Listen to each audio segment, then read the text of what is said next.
Hello అండి. ఈరోజు శ్రావణ శుక్రవారం ఫస్ట్ రోజండి. నేను ఈరోజు అమ్మవారికి గాజులతోటి మాల వేసుకొని పూజ చేసుకున్నానండి. చాలా చాలా బావుంది. అమ్మవారు చాలా నిండుగా ఉంది. ఇలా గాజులతో మాల వేసుకుంటే అమ్మవారికి ఎంతో ఇష్టమైన గాజుల మాల ఎలా కట్టాలో చూపించేస్తానండి సింపుల్‌గా. ముందుగా ఒక బ్యాంగిల్ తీసుకొని స్టార్టింగ్ ఒక దారంతోటి ఇలా ముడి వేసుకోవాలి.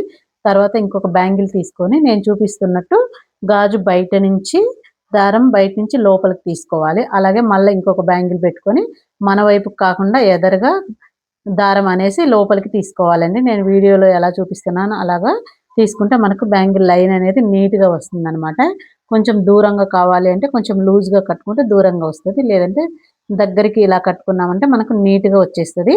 మనం ఒక బ్యాంగిల్ పెట్టుకొని లోపలికి దారం తీసుకొని మళ్ళీ బయట నుంచి లోపలికి తీసుకోవాలి. అలాగే అన్నీ చేసుకున్నామంటే మనకి గాజుల మాల అనేది రెడీ అయిపోతదండి. శ్రావణ మాసంలో అమ్మవారికి ఎంతో ఇష్టమైన గాజుల మాల ఇలా తయారు చేసుకున్నారంటే శుక్రవారం పూట వేసుకొని చక్కగా పూజ అయితే చేసుకోవచ్చు.